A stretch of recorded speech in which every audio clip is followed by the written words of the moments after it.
all, it's James Johnson, aka Sulfur Blade, and I have a video for you.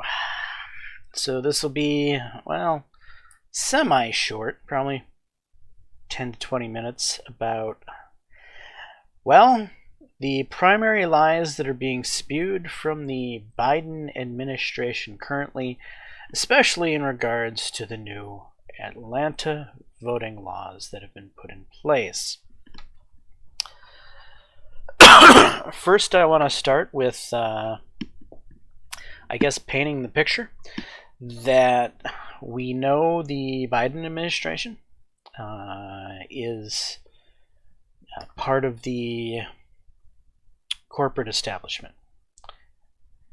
And, well, it's quite clearly that that's the case, especially regarding this issue. Let's go ahead and watch some of these interesting takes from corporations that feel the need to get involved in politics.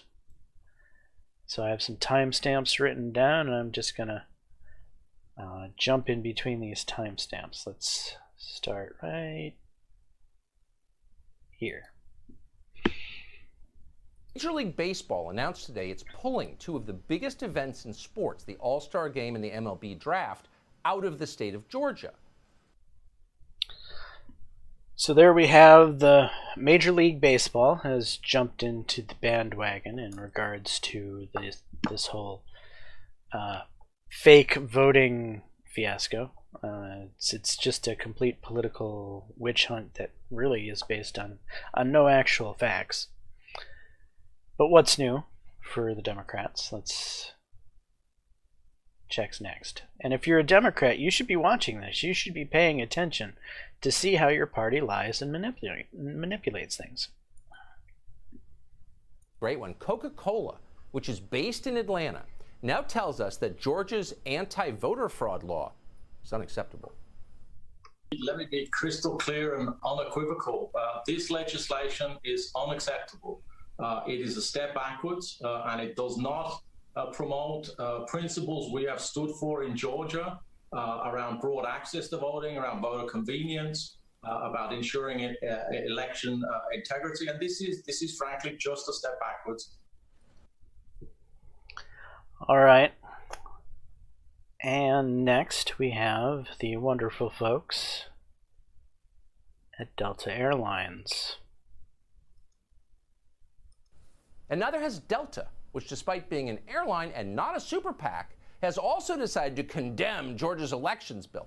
According to the CEO of Delta, people in the black community are upset about the law, so of course Delta is very upset too. This is about protecting the voices of our people. When I speak to our people, particularly within the black community, we're here in Atlanta, we've got a very, very large black employee base. Almost universally, they are hurt by the law and the legislation that was enacted, and we need to make certain their voices are heard. We spent a lot of time in the last year reaching out to those most vulnerable and telling them that we hear them, that we see them, that their voices matter. And if we can't stand with them now, when will we? Right. So what is most appalling is corporations thinking that they can get involved in politics, period.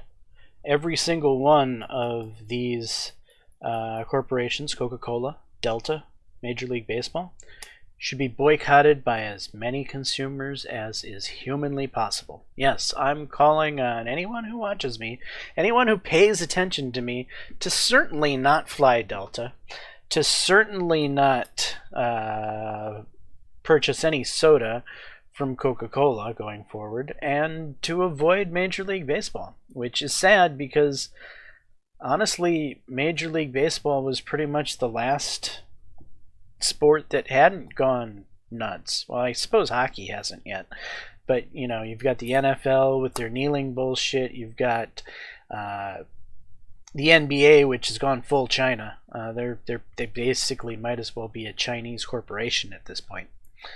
But I digress. So let's go ahead and now watch as the administration lies to us, shall we? talking about the voting bill that was just signed from the governor. Community organizers have threatened boycotts on big companies like Delta, CocaCola, Home Depot, in part from some of the information that's come from the president. In his last news conference, he said that the bill requires voting to end early at 5 p.m. And you've said, and some others said, that words matter. The bill actually standardizes voting hours by counties and adds Saturdays and Sundays voting, and it also allows extended hours from 7 a.m. to 7 p.m. So is there going to be a correction issue? It standardizes the ending. So this reporter, he did as good of a job as he could to try to keep the question from being hijacked, but Jen Psaki is still going to paint her own narrative. Of voting every day at 5, right? It just gives options. 7 to 7 is what It gives options to expand it, right? But it standardizes it at 5. It also makes it so that outside groups can't provide water or food to people in line, right? It makes it more difficult to absentee vote. Are those things all correct? Voting on the day of is 7 to 7. No, and those early things are voting, not correct. Can standardize adding Saturday and Sunday. So my question is the tone going to change out of the White House? Or The tone for a bill that limits voting access and makes it more difficult for people to engage in voting in Georgia? Lies. No, that's actually not what the governor of Georgia has said. Well, I think that is not based in fact what the governor of Georgia has said. So no, our tone is not changing. We have concerns about the specific components of the package, including the fact that it makes it harder and more difficult for people to vote by limiting absentee options, by making it not viable, not possible for people to provide water to people who are in line, by not standardizing longer hours. So if you're making it harder to vote, no, we don't support that. All lies. Now let's go about debunking the lies, shall we? Go back to Tucker's video here, as he's done a good job with it. But first he's going to highlight Joe Biden spreading the lies before he goes into debunking them. What I'm worried about is how un-American this whole initiative is. It's sick. It's sick. Deciding in some states that you cannot bring water to people standing in line, waiting to vote. Deciding that you're going to end voting at 5 o'clock when working people are just getting off work. Every word of that was false. Maybe the Washington Post will start a Joe Biden lie meter. Just kidding. In fact, the Georgia law bans political organizations from bringing gifts to people who are standing in line to vote. That's called electioneering. It is banned in an awful lot of places, probably where you live.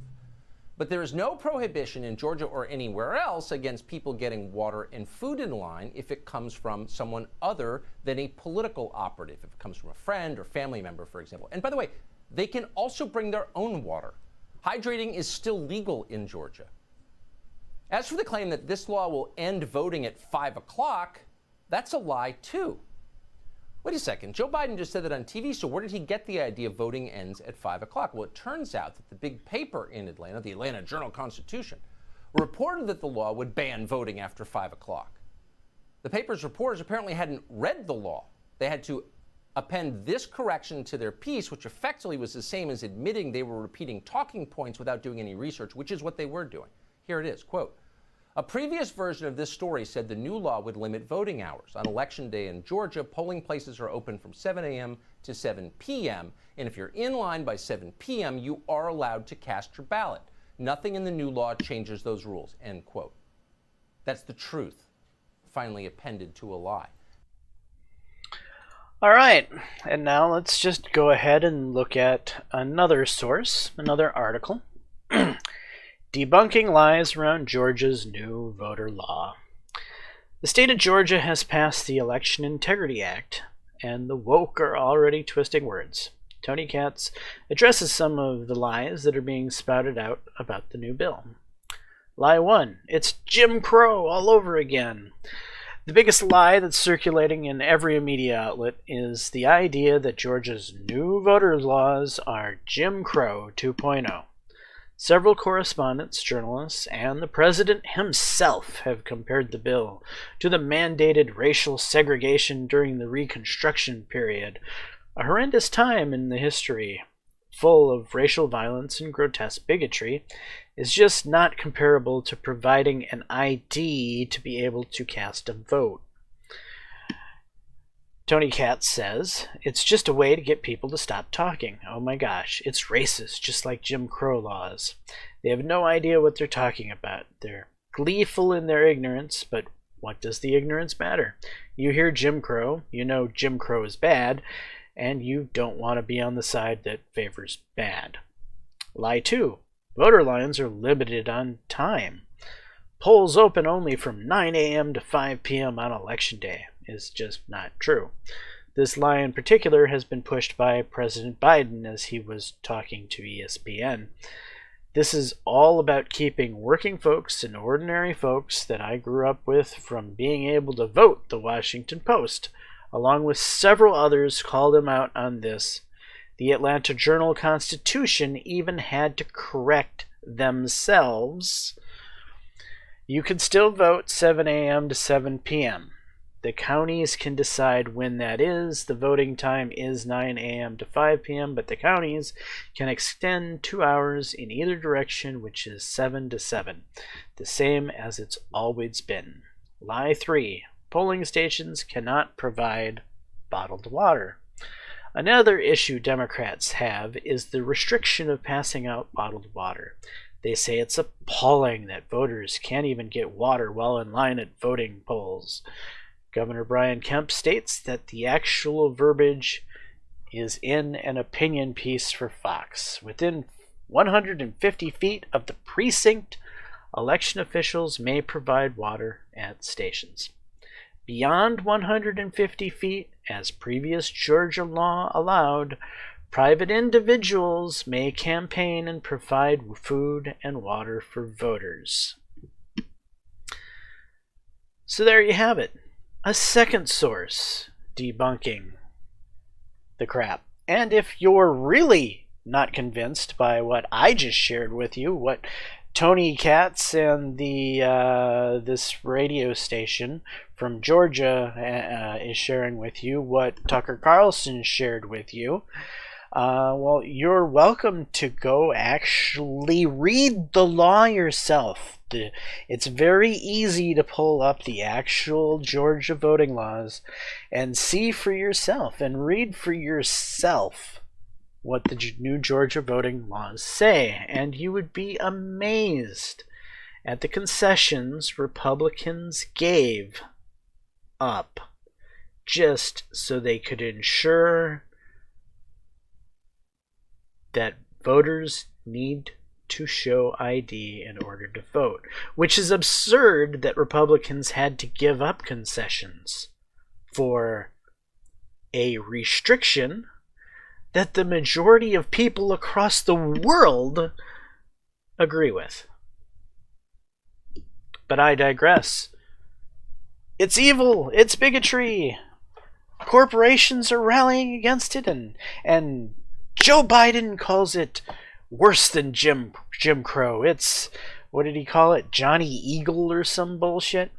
Anyway, I'm James Johnson. Hopefully you enjoyed this quick little snapshot at what's going on in Georgia and what our administration is lying to us about lately.